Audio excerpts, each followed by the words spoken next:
اللهم صل على سيدنا محمد وعلى آل سيدنا محمد وبارك وسلم. بسم اللہ الرحمن الرحیم.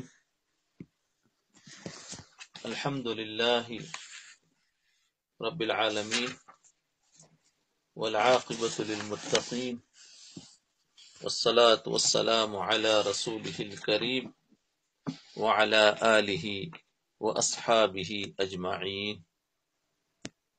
اما بعد.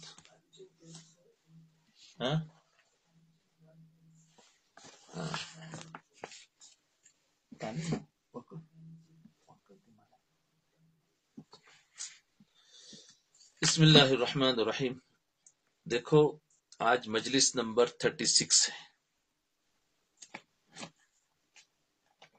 اس پر ہے معمولات کی پابندی. گزشتہ بات ہو رہی تھی ذکر کی فضیلت کے بارے میں، ذکر کی اہمیت، ذکر کے مختلف طریقے، اس پر تفصیل سے بات آ گئی. اس کے بعد فرمایا، حضرت والا نے ارشاد فرمایا، اگر معمول سے زیادہ ذکر کو طبیعت چاہے، اگر معمول سے زیادہ ذکر کو طبیعت چاہے تو کر لے، لیکن اس زائد کو لازم نہ سمجھے، اس زائد کو لازم نہ سمجھے، اور جب بعد چندے امید دوام ہو جائے تو التزام کر لے. یہ حضرت کا ملفوظ ہے، اس کو تفصیل سنو. یہ وہی بات ہے جو حضور اقدس صلی اللہ علیہ وسلم نے بھی حدیث میں ارشاد فرمائی، اور اسی کی بنیاد پر تمام بندگان دین کا معمول یہ رہا ہے کہ انسان کم سے کم معمولات مقرر کرے. کیا بولتے ہیں؟ کم سے کم معمولات مقرر کرے. جی، جس کو پابندی سے نبھا سکتا ہوں اتنا کرے. چاہے ایک تسبیح مقرر کرے لیکن پابندی سے کرے، نہ یہ کہ ایک دن تو 50 تسبیح پڑھ لے اور دوسرے دن چھٹی کر لی. تھوڑا کرے لیکن پابندی سے کرے، اس میں زیادہ ثواب ہے، زیادہ افضل بھی ہے اور زیادہ مفید بھی ہے. حدیث شریف میں ہے کہ کسی نے حضرت عائشہ اور حضرت ام سلمہ رضی اللہ عنہما سے سوال کیا کہ کون سا عمل حضور اقدس صلی اللہ علیہ وسلم کو زیادہ پسند تھا. ان دونوں نے جواب دیا، ما دیم علیہ وان قل، یعنی آپ کا پسندیدہ عمل وہ ہے جس کی پابندی کی جائے چاہے وہ تھوڑا ہی کیوں نہ ہو. سمجھے؟ وان قل، جس کی پابندی کی جائے چاہے وہ تھوڑا ہی کیوں نہ ہو، اس لیے کہ اس سے زیادہ فائدہ ہوتا ہے، اس سے زیادہ فائدہ ہوتا ہے. دیکھیے ایک نل میں سے ایک ایک قطرہ پانی ٹپک رہا ہے، لیکن مسلسل ٹپک رہا ہے، تو اس کے نیچے چاہے کتنا بھی سخت پتھر ہو، وہ قطرہ ایک نہ ایک دن اس پتھر میں سوراخ کر دے گا. اگر وہ پابندی سے ٹپکتا رہا اور دوسری طرف اگر آپ نے پورے پریشر سے نل کھولا، پانی پوری قوت کے ساتھ بہتا رہا، تھوڑی دیر کے بعد آپ نے وہ نل بند کر دیا، تو اب وہ پانی تو بہت تیزی سے بہہ گیا لیکن اس نے پتھر میں کوئی اثر نہیں کیا. حالانکہ ایک قطرے نے تو پتھر میں سوراخ کر دیا لیکن اس تیز دھارے نے کوئی سوراخ نہیں کیا، اس لیے کہ وہ ایک قطرہ اگرچہ مقدار کے اعتبار سے تھوڑا تھا لیکن پابندی کے ساتھ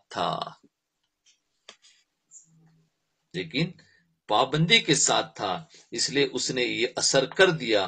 بالکل اسی طرح اگر ایک دن تو جوش میں آ کر خوب عبادت کر لی اور خوب ذکر کر لیا لیکن اگلے دن غائب، اس سے کوئی خاص فائدہ نہیں. بہرحال نفلی اعمال میں جس عمل کی پابندی ہو سکے وہ زیادہ کارآمد، زیادہ فائدہ مند، زیادہ افضل ہے، چاہے وہ تھوڑا ہی کیوں نہ ہو. اس لیے فرماتے ہیں اپنا معمول تھوڑا مقرر کرو لیکن پابندی سے کرو. اسی لیے بزرگوں نے فرمایا کہ جب انسان ذکر و تسبیح کا اپنا کوئی معمول بنائے تو تھوڑا معمول بنائے تاکہ اس کی پابندی کر سکے. مثلا اگر روزانہ ایک تسبیح پڑھ سکتے ہو تو بس ایک تسبیح کا معمول بنا لو، یا مثلا اگر روزانہ 1 پارہ تلاوت کر سکتے ہو تو اس کا معمول بنا لو، اگر 1 پارہ نہیں پڑھ سکتے تو آدھے پارے کا معمول بنا لو، آدھا پارہ نہیں پڑھ سکتے تو پاؤ پارے کا معمول بنا لو، پاؤ پارہ نہیں پڑھ سکتے تو 1 رکوع روزانہ پڑھنے کا معمول بنا لو، لیکن پڑھو روزانہ۔ لیکن جو معمول بناؤ پھر اس کو پابندی سے پورا کرو، چاہے وہ 1 رکوع ہی کیوں نہ ہو۔ ہم سمجھتے ہیں 1 رکوع تو کیا ہوگا، نہیں، وہ 1 رکوع روزانہ کا ہوگا، وہ زیادہ بہتر ہے کہ آپ کا 1 پارہ 1 ہفتہ ہوا دوسرا ہفتہ چھوٹ گیا، تو اس سے زیادہ بہتر ہے۔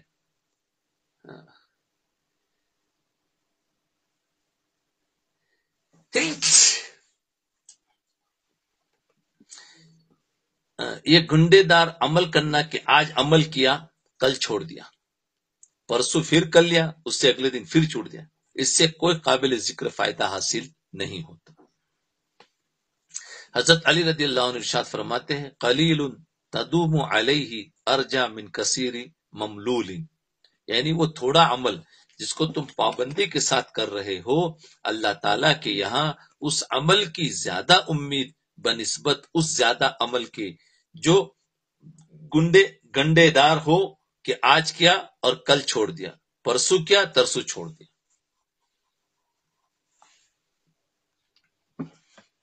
زائد ذکر کو معمول میں داخل نہ کرو، لیکن بعض اوقات ایسا ہوتا ہے کہ جب ابتدا میں کسی نے ذکر کرنا شروع کیا تو شروع میں ذکر کے اندر دل لگا، ذکر کی وجہ سے دل میں نشاط پیدا ہوا، تو اب دل چاہا کہ اور زیادہ ذکر کروں، تو حضرت تھانوی رحمۃ اللہ علیہ فرما رہے ہیں کہ اگر معمول سے زیادہ ذکر کرنے کو دل چاہ رہا ہے تو بہت اچھی بات ہے اور زیادہ کر لو، لیکن اس زیادہ ذکر کو اپنے معمول میں داخل نہ کرو،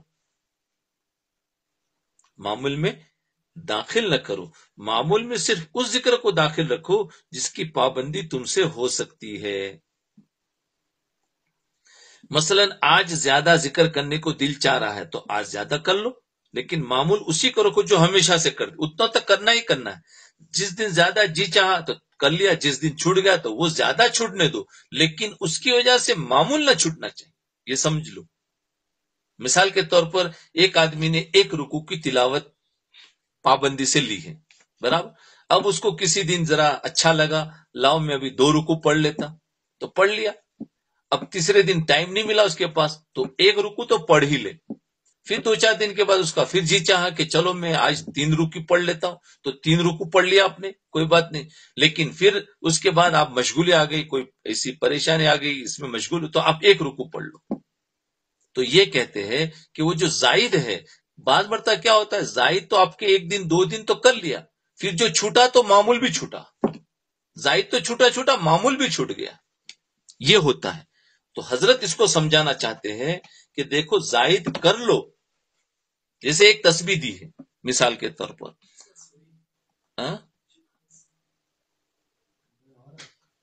ایک تسبیح دی ہے تیسرے کلمے کی مثال 100 مرتبہ پڑھنا، اب جی چاہا کہ میرے پاس تو ٹائم ہے اور کیا کروں، ٹائم کیسے پاس کروں، تو ٹھیک ہے آپ نے 2 تسبیح اور پڑھ لی، کر لو، ابھی دوسرے دن مشغولی آ گئی آپ نے 1 پڑھ لو، پھر آپ نے کبھی آپ مشغولی پورا ہفتہ فرصت ملی آپ نے 3 پڑھ لیا، کوئی بات نہیں، لیکن پھر نیکسٹ ہفتے میں جاؤ تو 1 تو باقی رکھو، بعض مرتبہ زیادہ تو کر لیا پھر تو وہ اصل بھی معمول چھوٹ گیا، زیادہ بھی چھوٹ گیا، تو یہ یاد رکھے کہ جو اصل معمول ہے وہ چھوٹنے نہ پائے۔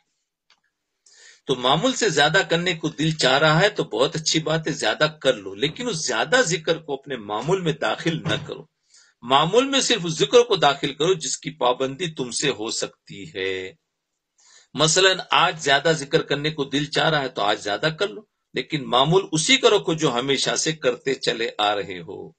البتہ اگر اس زائد ذکر کی پابندی ہونے لگے، زائد ذکر اگر آپ نے بڑھا دیا، مثال کے اوپر 3 تسبیح یا قرآن کا پارا 1 سے آپ نے 2 رکوع کر لیے، تو اب اگر فرما رہے ہیں کہ البتہ اگر زائد ذکر کی پابندی ہونے لگے، جیسے آپ نے 2 رکوع برابر 2 مہینے 3 مہینے تک چل پڑا ہے مثال کے طور پر، تو زائد کی پابندی ہونے لگے تو پھر بعد میں اس کو بھی معمول میں داخل کر لینا، پھر آپ سمجھنا کہ میرا معمول اب 2 رکوع ہو گیا، پھر سمجھنا، لیکن پہلے پابندی سے کرنے کے بعد پھر معمول بنا لو، وہ ہفتہ 2 ہفتہ کرنے کے بعد معمول نہیں بنا، آپ نے دیکھ لیا بھائی 2-3 مہینے سے برابر میں نے 2 رکوع پڑھ لیا، اب معمول کر لو کہ 2 ہی پڑھنا، اب فرصت ملے تو 3 پڑھ لو تھوڑا تھوڑا کر کے، پھر آپ کا 3 رکوع پڑھنے کا معمول یعنی 2-3 مہینے تک برابر پڑھ لیا، بولا میرے پاس ہو سکتا ہے تو پھر اس کو معمول میں داخل کر لو 3 رکوع کو. تو اس طریقے سے یہ کہنا چاہتے ہیں. بزرگوں کا طریقہ یہ رہا ہے کہ جب کوئی شخص کسی شیخ سے رجوع کرتا ہے، بزرگوں کا طریقہ یہ رہا، جب کوئی شخص کسی شیخ سے رجوع کرتا ہے اور شیخ اس کو کچھ ذکر بتا دیتا ہے کہ یہ ذکر روزانہ کر لیا کرو، جب وہ ذکر کرتا ہے اور ذکر میں نشاط محسوس ہوتا ہے تو وہ شیخ سے کہتا ہے کہ مجھے مزید ذکر بتائیے، کہتا ہے اس کو مزہ آتا ہے تو، اور ذکر کرنے کو دل چاہ رہا ہے، تو ایسے موقع پر ہمارے بزرگ اس کو نیا ذکر بتانے کے بجائے اس سے کہتے ہیں کہ تم پرانا ذکر 2 بار دہرا لو. سبحان اللہ. کیا فرماتے ہیں؟ مثلا لا الہ الا اللہ 100 مرتبہ پڑھنے کو کہا، پڑھتے ہو نا، تو اب کیا بتاتے، اب اس کو جی چاہ رہا ہے کہ میں ذرا اور کچھ ذکر کروں، تو ہمارے مشائخ کیا فرماتے ہیں، فرمایا وہی لا الہ الا اللہ 100 مرتبہ فرمایا، آپ 200 مرتبہ پڑھ لو، اس کو 200 مرتبہ پڑھو، تاکہ ایسا نہ ہو کہ جوش میں آ کر ذکر زیادہ تو کرا لیا لیکن چند دنوں کے بعد سست پڑ گیا اور اس کو پھر چھوڑ دیا. اسی لیے بہت سارے لوگ ہم جس کو مراقبہ دیتے ہیں تو کہتے ہیں ہمارے پاس بہت سارا فرصت ہے تو ہم یہ کر لے وہ کر لے، ہم ان سے کہتے ہیں کہ بھائی مراقبہ کو زیادہ کر لو، جب وقت گزارنا ہے کیوں کہ مراقبہ زیادہ کر لوں گے تو جس دن زیادہ کر لوں گے تو آپ کم سے کم تو ہو ہی رہا ہے، چاہے 10 منٹ 15 منٹ بھی ہو، لیکن کبھی 1 گھنٹہ کر لو، کبھی زیادہ وقت 2 گھنٹہ کر لو، تو بجائے دوسرا معمول کرنے کے آپ اس کو 2 گھنٹہ کرو گے تو زیادہ نفع ہوگا. لیکن کیا اندر کا نفس جو ہے وہ بڑا چور ہوتا ہے، وہ ذرا اس سے گھبرا کر کہتا ہے کہ ذرا کچھ اور نئی چیز مل جائے.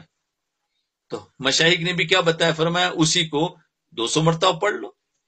بعض لوگ ایسے ہوتے ہیں جو یہ چاہتے ہیں کہ سب کچھ ایک ہی رات میں کر لے، یعنی وہ چاہتے ہیں ایک ہی رات میں اللہ کا تعلق مل جائے اور جبریل سے ملاقات ہو جائے ایک ہی رات میں.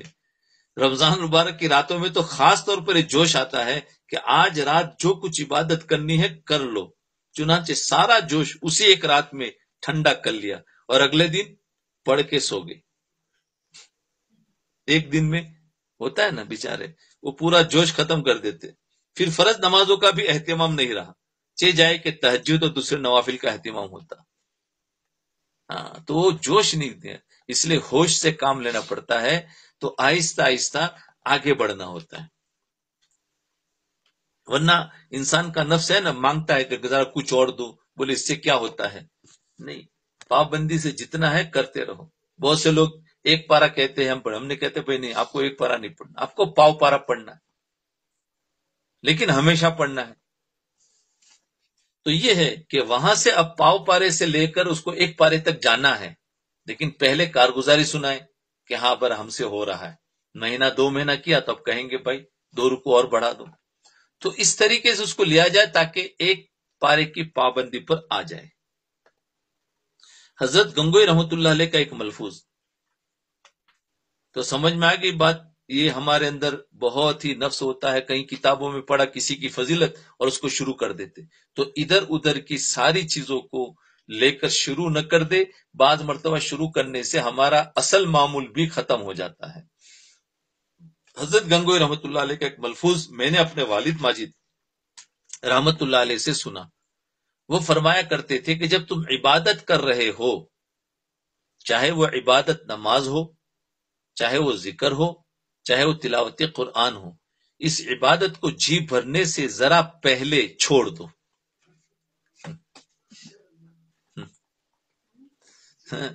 فرمایا اس عبادت کو ذرا جی بھرنے سے پہلے چھوڑ دو، یعنی ذرا بہت زیادہ شوق ہو رہا ہے نا تو شوق پورا مت کرو، تھوڑا شوق باقی اور چھوڑ دو، اور عبادت کے شوق کو بالکل انتہا تک مت پہنچا دو کہ بالکل تھک کے چور ہو گئے اب دوسرے دن کچھ بھی نہیں، بالکل انتہا تک نہ پہنچاؤ، بلکہ اس وقت عبادت چھوڑ دو جب ابھی مزید عبادت کرنے کی خواہش دل میں موجود ہو. جیسے کھانے کے اندر بھی بزرگوں نے بتلایا کہ کھانا اس وقت چھوڑ دو جب ابھی تھوڑی سی خواہش کھانے کی موجود ہو، پیٹ بھر کر اتنا مت کھاؤ کہ سانس لینے کی گنجائش بھی نہ رہے، اور بہت سے لوگ اتنا کھاتے کہ اٹھنے کی بھی گنجائش نہیں رہتی کہ بیٹھے ہیں تو بولا ابھی اٹھا نہیں جاتا، کیا وہ اتنا کھا لیا۔ جی، اسی طرح نفلی عبادت اس وقت چھوڑ دو جب مزید عبادت کرنے کی خواہش ابھی باقی ہو، بالکل انتہا تک نہ پہنچاؤ۔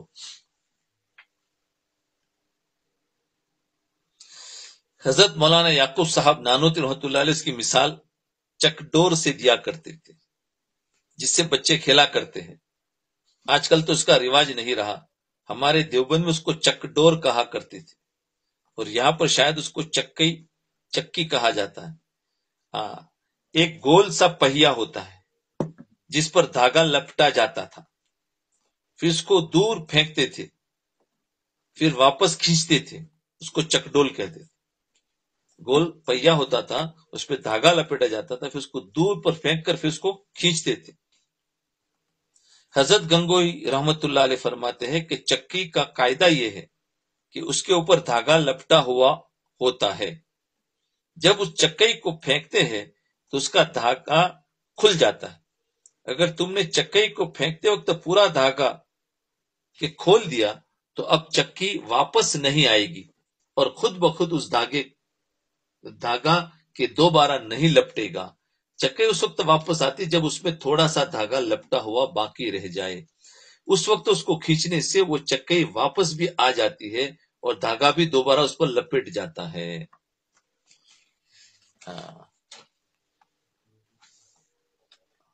سمجھ میں آیا نا؟ ایک کوئی ایسی چیز ہوتی ہے نا جس پر ہم دھاگا لپٹ اس کو کھینچو، تو جب کھینچیں گے تو دھاگا تو کھلا تو صحیح، لیکن اگر اس کو چھوڑ دو گے واپس کے ساتھ لپٹ جاتا ہے۔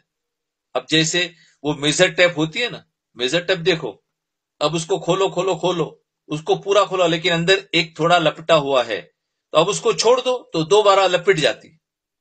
میزر ٹیپ سمجھ میں آئی؟ تو دوبارہ اندر لپٹ جاتی، لیکن اگر وہ اندر تھوڑا بھی نہ رہا پورا کھل گیا تو دوبارہ نہیں لپٹی جائے گی۔ تو فرمایا تھوڑا سا اندر رہنے دو تو دوبارہ لپٹ لی جائے گی۔ تو یہی کہنا چاہتے ہیں کہ شوق جو ہے وہ تھوڑا سا باقی رکھو تو دوبارہ واپس تم عمل کر سکو گے، اور شوق کو اگر پورا ہی کر دیا ہے تو ایسا ہوا جسے دھاگے کو پورا کھول دیا، پٹی کو پورا نکال دیا، تو اب دوبارہ لپیٹ کر نہیں جا سکتی۔ اب سمجھے بات؟ تو وہ مثال جلدی سمجھ میں آئے گی میزر ٹیپ کی۔ تو یہ مثال بیان کرنے کے بعد حضرت گنگوئی رحمت اللہ علیہ فرماتے تھے کہ اس طرح اگر تم نے عبادت کے دوران سارا دھاگا کھول دیا، یعنی ساری میزر ٹیپ پٹی کھول دی اور اتنی عبادت کر لی کہ اب جوش ٹھنڈا پڑ گیا اور مزید عبادت کرنے کی خواہش باقی نہ رہی، پوری کھول دی، تو اب تم دوبارہ عبادت کی طرف واپس نہیں لوٹوں گے۔ اور اگر تم نے عبادت کو اسی وقت چھوڑ دیا جبکہ ابھی عبادت کرنے کی تھوڑی سی خواہش باقی ہے تو تم پھر عبادت کی طرف واپس آ جاؤں گے۔ جی، اللہ اکبر۔ تو پورا خواہش پوری نہیں کر لینے کی، اور کھانے میں بھی یہی ہے اور بات کے اندر بھی یہی ہوتے ہیں۔ جو انسان اگر کسی کو دعوت دے رہا ہے تو دعوت میں بھی اتنی پوری مت دے دو کہ جس کی وجہ دوبارہ تم سے کبھی ملاقات بھی نہیں کرے، بلکہ اس کا شوق باقی رکھ کر اس کو چھوڑ دو تاکہ دوبارہ پھر سے ملے گا، بولے وہ بات بہت اچھی طرح آگے کیا اور سناؤ۔ تو وہ بات دعوت دینے کے اندر بھی یہ چیز ہے، کھانے میں بھی یہی چیز ہے، اور اس طریقے سے عبادت میں بھی، ذکر میں بھی۔ تو میرے والد ماجد رحمت اللہ علیہ حضرت گنگوئی رحمت اللہ علیہ کی بیان کردہ اس مثال کو بیان فرمانے کے بعد فرماتے تھے کہ اچھی بات ہے کہ کوئی انسان دنیا کے کام میں لگا ہوا ہو لیکن اس کا دل عبادت میں اٹکا ہوا، دنیا کے کام میں لگا ہوا ہو لیکن اس کا دل عبادت میں اٹکا ہوا ہو کہ مجھے اس کام سے جلد فرصت ملے تو میں جا کر عبادت کروں۔ یہ صورت زیادہ بہتر ہے بنسبت اس کے کہ تم عبادت تو کر رہے ہو لیکن دل دنیا کی طرف لگا ہوا ہے، کہ جلدی سے عبادت سے فراغت ہو تو جا کر اپنے کام دھندے میں لگو۔ دیکھا، ایک وہ ہے جو دنیا میں لگا ہوا ہے لیکن عبادت کا انتظار کر رہا ہے، اور ایک وہ ہے جو عبادت میں لگا ہوا ہے لیکن دنیا کا انتظار کر رہا ہے۔ تو فرمایا وہ بہتر ہے اس سے کہ جو عبادت میں لگا ہوا اور فراغت کا انتظار کر رہا ہے۔ تو ہمارے حضرت ڈاکٹر عبدالحی صاحب رحمۃ اللہ علیہ بکثرت شعر پڑھا کرتے تھے، اور جب میری حرمین شریفین میں حاضری ہوتی ہے اور وہاں سے واپسی کے موقع پر آخری مرتبہ دعا وغیرہ سے فارغ ہونے کے بعد واپسی ہوتی ہے تو اس وقت بکثرت شعر یاد آ جاتا ہے۔ حضرت ڈاکٹر عبدالحی صاحب کا کہہ چکا جی بھر کے جو کچھ ان سے کہنا تھا مجھے، کہہ چکا جی بھر کے جو کچھ ان سے کہنا تھا مجھے، پھر بھی اب تک حسرت شرح تمنا دل میں ہے، پھر بھی اب تک حسرت شرح تمنا دل میں ہے۔ یعنی جو ان سے کہنا تھا وہ تو کہہ دیا، لیکن مزید کہنے کی حسرت بھی دل میں باقی ہے، تمنا دل میں باقی ہے۔ چنانچہ حضرت گنگوئی رحمۃ اللہ علیہ یہی تو فرماتے تھے کہ تھوڑی سی حسرت اپنے دل میں باقی رکھو، ایک ہی مرتبہ میں ساری حسرت ختم نہ کر دو تاکہ یہ حسرت دوبارہ تمہیں عبادت کی طرف کھینچ کر لے آئے۔ جی، شیخ کی ضرورت، لیکن اس مقصد کے لیے شیخ کی ضرورت ہوتی ہے، لیکن اس مقصد کے لیے شیخ کی ضرورت ہوتی ہے۔ وہ اس بات کا فیصلہ کرتا ہے کہ اس کے لیے کیا چیز مفید ہے اور کتنی مفید ہے۔ دیکھو، اس کو کس موقع پر عبادت سے روک دینا چاہیے اور کس موقع پر عبادت کرنے کی اجازت دینی چاہیے، یہ کون کرے گا؟ اس شیخ کی ضرورت ہوتی اور وہی فیصلہ کرے گا۔ عبادت کون سے موقع پر روکنا ہے، ایسا نہیں ہے کہ عبادت اگر روکا جائے تو کہا جائے کہ عبادت سے روکتے، نہیں۔ علاج کے لیے شیخ کی کر سکتا ہے کس موقع پر عبادت سے روک دینا چاہیے اور کس موقع پر عبادت کرنے کی اجازت دینی چاہیے، کیونکہ نوافل عبادت تو بہت ساری ہے اور بہت طرح کی ہے۔ کس کو کون سی عبادت سے بیماری پیدا ہوئی ہے تو اس کو اس عبادت سے روکا جاتا ہے، دوسری عبادت دی جاتی ہے اس کے مقابلے میں۔ نوافل تو قرب کا ذریعہ ہے، کوئی بھی نوافل عمل کرو، تو ایک سے بیماری ہوتی ہے تو دوسرا کرو، لیکن اب خود فیصلہ نہیں کر سکتا۔ اگر انسان خود اپنی مرضی سے کرتا رہے تو بعض اوقات وہ بھٹک جاتا ہے۔ معمولات میں بھی یہی ہوتا ہے کہ معمولات کسی کے کہنے سے کریں گے تو اس میں اطمینان زیادہ ہوتا ہے۔ اب اگر ہم اپنی مرضی سے اگر ایک رکوع پڑھتے ہیں تو نفس ستائے گا، ارے پورا قرآن پڑھنا چاہیے، سارے مشائخ یہی کہتے ہیں اور یہی معمول ہے اور یہ ہوتا ہے۔ اب پورا پارا پڑھنے جاتے ہیں تو پابندی نہیں ہوتی، اور ایک پڑھنے جاتے ہیں، ایک رکوع پڑھنے جاتے ہیں تو نفس ستاتا ہے۔ تو اب دیکھو کنفیوز رہتا ہے، وساوس میں رہتا ہے۔ لیکن اگر کسی کے کہنے کے مطابق اس نے عمل کر لیا، کسی کو اپنا رہبر بنا لیا، اس نے کہا کہ بھائی تمہیں ایک رکوع پڑھنا ہے، اب آپ کو وہ نفس نہیں ستائے گا، اب اطمینان ہوگا۔ اور خود کریں گے تو کرنے کے باوجود بھی پریشان حال ہے کہ میں صحیح کر رہا ہوں یا غلط کر رہا ہوں، صحیح کر رہا ہوں یا غلط کر رہا ہوں، تو کبھی ایک پڑھے گا، کبھی چھوڑے گا، کبھی ایک رکوع، تو اسی میں چلتے رہتے، پھر آگے جا کے وساوس کی بیماری میں مبتلا ہو جاتے ہیں۔ یہ مثال دے رہا ہوں، ایسے ہر عمل میں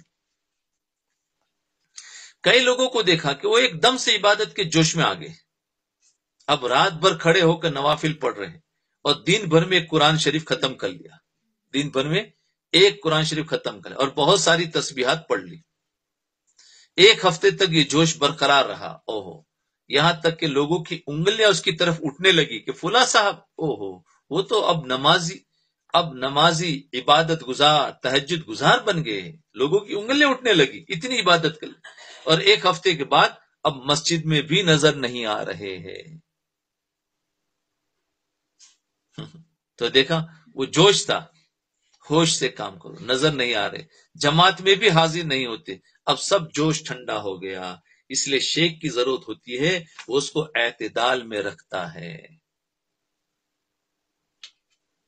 اسی لیے حضرت تھانوی رحمۃ اللہ علیہ نے کیا عجیب جملہ ارشاد فرمایا کہ اپنے اندر تبدیلی اس طرح لاؤ کہ تمہاری طرف انگلیاں نہ اٹھے، اپنے اندر تبدیلی اس طرح لاؤ کہ تمہاری طرف انگلیاں نہ اٹھے، یعنی جو انسان آہستہ آہستہ کرے گا تو کچھ بھی نہیں ہوگا، لیکن جوش میں آئے گا اور 1 مہینہ تک، 2 مہینہ تک، 3 مہینہ تک اگر جوش رہا تو انگلیاں تو اٹھے گی، ارے واہ، وہ انسان تو پھر بعد میں کیا ہو، ویسے کہ ویسے واپس پلٹ گیا پچھلی زندگی کی طرف. تو یہ ہے کہ فرمایا تمہاری طرف انگلیاں نہ اٹھے. اگر اپنے اندر تبدیلی لانے میں انگلیاں اٹھ گئی تو یہ فتنہ ہے. اور اس میں اندیشہ اس بات کا ہوتا ہے کہ اپنی سابقہ حالت پر واپس لوٹ جائے گا. اندیشہ اس بات کا ہے کہ پچھلی حالت میں واپس لوٹ جائے گا. کئی وجوہات ہوتی ہے، یا تو کبھی نظر لگنے کی وجہ سے، کبھی جوش ختم ہو جاتا ہے، کبھی کیا ہوتا ہے. تبدیل اس طرح لاؤ جیسے دیکھتے دیکھتے بچہ بالغ ہو جاتا ہے. اگر بچے کو روزانہ فٹ سے ناپو، ٹیپ سے ناپو، آج کتنا بڑا ہوا، کل کتنا بڑا ہوا اور کتنا فرق واقع ہوا، تو میجر ٹیپ کے ذریعے کوئی فرق نہیں معلوم ہوگا. لیکن ایسا ایسا وہ جوان ہو جائے گا، ہے کہ نہیں؟ تو ایسے ہی اپنے آپ کو بھی جب آگے بڑھانا ہے تو ایسے ہی کرو، آہستہ آہستہ، چاہے اس میں 8-10 سال لگ جائے. لیکن ہم تو چاہتے ہیں کیا ہے، آج مراقبہ ہو اور کل اللہ سے ملاقات ہو جائے، اور نہیں ہوئی تو پھر چھوڑ دیں گے ہم. آج ایسا مراقبہ لوگ چاہتے ہیں. جی، تو یہ ایسا کرو کہ انگلی ہماری طرف نہ اٹھے. الحمدللہ. تو اس میں کرتے جاؤ. کس دن کتنا بڑا وہ معلوم نہیں ہوتا ہے بچہ، لیکن روزانہ بڑھ رہا ہے، یہاں تک کہ جوان ہو گیا. لہذا تبدیلی اس طرح لاؤ کہ انگلیاں نہ اٹھے، اس لیے کہ انگلیاں اٹھنے سے شخص کے تکبر اور عجب میں مبتلا ہونے کا بھی اندیشہ رہتا ہے. اس کے لیے صبر کرنا پڑتا ہے. شیخ کو بھی صبر کرنا پڑتا ہے اور مرید کو بھی صبر کرنا پڑتا ہے، اس لیے کہ مرید بھاگنا چاہتا ہے اور شیخ اس کو پکڑنا چاہتا ہے. وہ کہتا ہے مجھے جلدی سے دو، اور وہ کہتے ہیں کہ بھائی نہیں، ابھی آہستہ آہستہ جانے دو. تو اسی میں کبھی کبھی تو وہ مرید بھی دوسرا شیخ پکڑتا ہے، بولے جو مجھے جلدی سے آگے لے جاوے اس کے پاس جاؤں گا. ایسے ہی بچہ دیکھو، بچہ جب مدرسے میں داخل ہوتا ہے تو پہلے دن تو کچھ بھی نہیں لگتا، بولے کیا سبق ملا. لیکن سال بھر کے بعد دیکھو، کوئی ایک کلاس سے دوسری کلاس میں جاتا ہے، اس کے بعد دوسری کلاس میں، اور 5 سال کے بعد دیکھو گے تو وہ بچہ قرآن کے اندر چلا گیا. اب تم آئے ہیں اور 1 مہینہ ہوا ہے، بولا بچہ ابھی تک قرآن میں نہیں گئے، تو وہ کیسے جائے گا؟ اور 1 مہینے میں کچھ دکھائی بھی نہیں دے گا، لیکن سال بھر ہوگا تو خود بخود دکھائے. اب بہت سے ماں باپ بےچارے سمجھدار نہیں ہوتے، بولے 1 مہینے سے ہمارا بچہ اس میں پڑا ہوا، ابھی تک آگے نہیں گیا. وہ کہتے 6 مہینے ہو گئے ابھی آگے نہیں بڑھا. ابھی صبر کریں، تو ایک دم سے قرآن نہیں، لیکن آہستہ آہستہ جو جائے گا تو وہ قرآن کو صحیح پڑھے گا. اور جو ایک دم سے اس کو آگے بڑھا دیا کہ 1 ہی سال کے اندر اس کو قرآن میں پہنچا دیا، تو پھر وہ قرآن میں سے آگے بڑھ نہیں سکتا، اس لیے کہ واپس لوٹے گا. کیوں؟ کہ اس کو کچھ بھی معلوم نہیں. تو ایسا ہی اسی کے اندر ہوتا ہے کہ آہستہ آہستہ جو انسان جاتا ہے تو وہ واقعتاً اس کا تعلق ہمیشہ باقی رہتا ہے.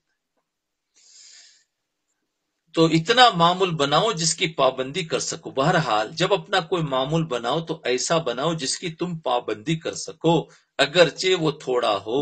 جوش میں آ کر زیادہ معمول نہ بنا لو، اس لیے کہ رہبر اور کسی رہنما اور کسی مرشد کی ضرورت ہوتی ہے جو یہ بتاتا ہے کہ اتنا معمول بناؤ، اس سے زیادہ نہ بناؤ. وہ جانتا ہے کہ تمہارے لیے کیا فائدے مند ہے اور کیا نقصان دہ ہے. اسی لیے کہا جاتا ہے کہ کسی اللہ والے سے تعلق قائم کیے بغیر، اس کی طرف رجوع کیے بغیر، اس سے رہنمائی حاصل کیے بغیر عادتاً اصلاح نہیں ہوتی. اصلاح نہیں ہوتی. اس لیے بار بار اس کی تاکید کی جاتی ہے کہ کسی اللہ والے سے تعلق قائم کرے اور پھر اس کی رہنمائی میں اس راستے پر چلے. اللہ تعالی ہم سب کو اس کی توفیق عطا فرمائے. جی، تو یہ تو معمولات کی پابندی پر جو ملفوظ تھا اس کے بارے میں ساری بات آئی. آمین. کہ معمولات کتنا ہو. اب آگے بات ہے معمولات چھٹنے پر حسرت اور ندامت. جی، ایک صاحب نے حضرت والا کو لکھا کہ میرا ایک مرض ہے جو کہ سب سے بڑھ کر ہے. وہ کیا ہے؟ وہ کم ہمتی ہے کہ مجھ سے کوئی کام نہیں ہوتا. یہ تو میرا سوال ہے، کیا ہے کہ مجھ سے کوئی کام نہیں ہوتا. ایک صاحب نے لکھا. تو جواب میں حضرت والا نے لکھا جتنا بھی ہو جائے، کیا ہے؟ جتنا بھی ہو جائے وہ بھی بے کیے ہوئے کی ندامت سے مل کر محروم نہ رہنے دے گا. یعنی جتنا آپ سے ہو سکتا ہے، یعنی دیکھو انہوں نے یہ سوچا کہ کچھ زیادہ ہونا چاہیے، اب میرے سے زیادہ تو ہوتا نہیں ہے، تھوڑا سا ہو جاتا ہے، تو انسان کو اندر سے تھوڑی حسرت ہوتی ہے نا کہ میرے سے تو ہمت بھی نہیں ہے، زیادہ ہوتا بھی نہیں ہے. تو حضرت جواب میں کیا بہترین فرمایا، کتنی تسلی دی. فرمایا جتنا بھی ہو جائے، جتنا ہوا تو ہے نا، کچھ نہ کچھ تو ہوا. فرمایا وہ بھی بے کیے ہوئے کی جو ندامت سے مل کر محروم نہ رہنے دے گا. یعنی جو نہیں ہوتا ہے اس سے جو ندامت ہوتی ہے وہ تھوڑا کرنے کی وجہ سے اللہ تم کو محروم نہیں رکھے گا. ہاں، اور نہ کرنے کی وجہ سے جو ندامت ہوتی ہے نا، تو وہ ندامت بھی محروم نہیں ہونے دی. نہ کرنے کی جو ایک تو ندامت ہے کہ میرے سے زیادہ ہوا نہیں اور تھوڑا سا ہوا ہے، اور زیادہ نہ ہونے کی یا کبھی چھوٹ گیا اس کی ندامت ہوئی. فرمایا ندامت جو ہے وہ محروم نہیں رہنے دے گی، اس پر بھی اللہ اجر دے گا. سبحان اللہ، کیا بات کہی، کتنی تسلی دی. دیکھو کہیں بھی ایسا نہیں ہے. دیکھو ہم جیسے نئے لوگوں کو کتنی تسلی دے رہے ہیں. کہا کوئی بات نہیں، نہ ہونے پر بھی جو ندامت ہو رہی ہے نا، تو یہ بھی ایک ہونا ہے، یہ بھی ایک ہونا ہے کہ کچھ تو ہوا. بہت سے ایسے ہیں کہ جن کو ندامت ہی نہیں ہے، اور تمہیں ندامت ہوئی تو فرق پڑا نا. ان صاحب نے اپنا جو مرض لکھا ہے، اب اس کی جو تفصیل دیکھو، ان صاحب نے اپنا جو مرض لکھا وہ حقیقتاً ہم میں سے تقریباً اکثر لوگوں میں پایا جاتا ہے. یہ لکھا نا، میں نے کہا ہم میں بھی پایا جاتا ہے، میرے اندر بھی. وہ یہ کہ کام کرنے کی ہمت نہیں ہوتی اور کم ہمتی کا شکوہ رہتا ہے. کام کرنے کی ہمت نہیں اور کم ہمتی کی شکوہ رہتا ہے. تو حضرت کا جواب سمجھنے سے پہلے سمجھ لیں کہ کام کرنے کی ہمت نہ ہو سکنا یہ دو قسم کا ہوتا ہے.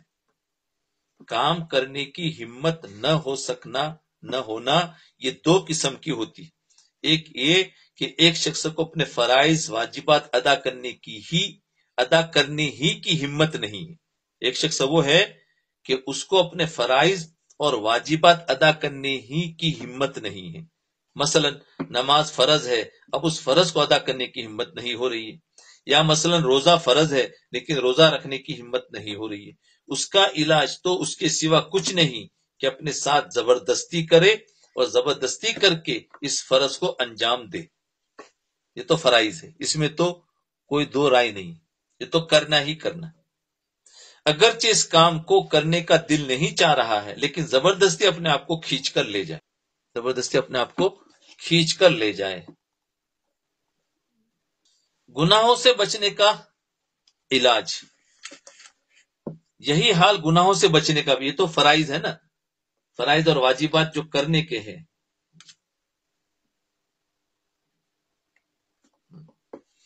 فرائض اور واجبات جو کرنے کے ہیں، یہی اور یہ گناہوں سے جو بچنے کا ہے وہ بھی تو فرائض میں سے آتا ہے. یہی حال گناہوں سے بچنے کا ہے. جو سری اور کھلے گناہ ہیں ان سے بچنے کی ہمت نہیں ہو رہی ہے تو اس کا علاج اس کے علاوہ کچھ نہیں کہ اللہ تعالیٰ کے عذاب کو مستحضر کرے اور اللہ کے تعالیٰ کے سامنے پیش ہونے کا تصور کرے اور زبردستی اپنے آپ کو اس گناہ سے بچائے اور دور کرے. لہذا فرائض اور واجبات کی ادائیگی اور محرمات سے اجتناب اور گناہوں سے پرہیز کرنے میں ہمت نہیں ہو رہی ہے تو ان کا علاج یہ ہے کہ زبردستی کرے، چاہے جان چلی جائے، چاہے کچھ ہو جائے. میں تو یہ فرض ادا کروں گا اور اس گناہ سے بچوں گا. اس کے علاوہ کوئی ایسا نسخہ نہیں ہے جو انسان کو گول کر پلا دیا جائے اور اس کے نتیجے میں فرائض اور واجبات خود بخود ادا ہونے لگے. ہمت تو استعمال کرنی پڑے گی. یہ پہلی قسم، صاف بات. اسی کے بارے میں تو پہلے سب کچھ باتیں، بہت سارے سبق اس کے بارے میں گئے، ہمت سے کام لینے، ہمت پر آئی تھی ساری باتیں. اچھا تو فرمایا دیکھو دو قسم کی ہمت جو ہوتے ہیں نا، جو کام ہوتے ہیں، فرمایا دو قسم کے ہوتے. ایک یہ شخص جو فرائض اور واجبات ہے، دوسری قسم ہے کہ ایک آدمی ہے جو اپنی بساط کی حد تک اپنی طاقت کی حد تک صرف فرائض اور واجبات ادا کرتا ہے، وقت پر نماز ادا کرتا ہے، روزے رکھتا ہے، گناہوں سے بچنے کی حتی الامکان کوشش کرتا ہے، البتہ نوافل اور اذکار کی ہمت نہیں ہوتی، نوافل اور اذکار کی ہمت نہیں ہوتی، جو معمولات مقرر کر رکھے ہیں ان کی پابندی نہیں ہو پا رہی ہے، کسی دن معمول پورا کر لیا، کسی دن چھوٹ گیا، یا اس کا دل چاہتا ہے کہ میں زیادہ اذکار اور زیادہ نوافل ادا کروں، یعنی کچھ تو کر رہا تھا لیکن جی چاہتا ہے زیادہ کروں، لیکن اس کے لیے ہمت نہیں ہو پاتی، یا رات کو آخری وقت میں اٹھ کر تہجد پڑھنے کو دل چاہتا ہے لیکن آنکھ نہیں کھلتی، نہیں اٹھ پاتا، اس لیے عشاء کی نماز اور وتر کے درمیان 4 رکعت تہجد کی نیت سے پڑھنے پر اکتفا کر لیتا ہے، سونے سے پہلے ہی نماز پڑھ لیتا ہے تہجد کی نیت کر کے۔ تو یہ سوال ایسا ہی شخص کر رہا ہے کہ میرے اندر کم ہمتی ہے، یہ جو شخص کر رہا ہے وہ ایسا ہی شخص کر رہا ہے جس کے اندر کم ہمت، یعنی نوافل کے اندر، کہ میرے اندر کم ہمت ہے، کوئی کام نہیں ہوتا، مقصد اس کا یہ کہ نوافل اور اذکار، ذکر اور اذکار زیادہ کرنے کی ہمت نہیں ہوتی، یہ ہے اس بات کی تفصیل بتائیں۔ تو فرمایا اب تو اس شخص کا جواب کیا دیا کہ جتنا بھی ہو جائے وہ بھی بے کیے ہوئے کی ندامت سے مل کر محروم نہ رہنے دے گا، یعنی جتنا بھی نفلی عمل بن پڑا، جتنا بھی نفلی عمل بن پڑا اس کو کر لیا، مثلا 1000 مرتبہ کلمہ طیبہ نہ پڑھ سکا، 100 مرتبہ پڑھ لیا، یا جن تسبیحات کا معمول تھا وہ نہ پڑھ سکا، صرف نماز کے بعد تسبیح فاطمہ پڑھنے پر اکتفا کر لیا، یا مثلا رات کو تہجد کے لیے نہیں اٹھا جا رہا ہے اس لیے عشاء کے بعد 4 رکعت تہجد کی نیت سے پڑھ لے، یہ شخص جتنا کچھ عمل کر رہا ہے، جیسے ایک مرتبہ ایک شخص وہ ہے وہ مراقبہ 1 گھنٹہ کر رہا تھا، اب اس سے نہیں ہو رہا، اب بھائی 15 منٹ بھی کر لو، تو یہ بھی، اور بعضوں کا 15 منٹ ہو رہا ہے، گھنٹہ نہیں، ان کو حسرت ہے، تو فرمایا اس پر بھی 15 منٹ بھی ہو رہا ہے تو یہ بھی تو کام ہے، اس اور کوشش کرو۔ تو یہ کہہ رہے کہ جتنا کچھ عمل کر رہا ہے اس کے ساتھ ساتھ اس کو اس پر ندامت بھی ہو رہی ہے کہ افسوس مجھ سے کچھ نہیں بن پڑ رہا ہے، میں تو کچھ کر نہیں پا رہا ہوں، تو اس شخص کا یہ تھوڑا سا عمل بے کیے ہوئے کی ندامت سے مل کر، جو نہیں کیا زیادہ اس پر جو ندامت ہو رہی ہے، وہ اس تھوڑے سے عمل، وہ ندامت اس تھوڑے سے کیا ہوا عمل کے ساتھ میں مل جائے گی، تو کہتے وہ ندامت سے مل کر انشاءاللہ محروم نہیں رہنے دے گا۔ اب سمجھ میں آ گئی بات، تو ندامت سے مل کر محروم نہیں رہنے دے گا، عجیب بات، عجیب بات، بس یہیں پر رہنے دیتے ہیں، دوسرا کل کریں۔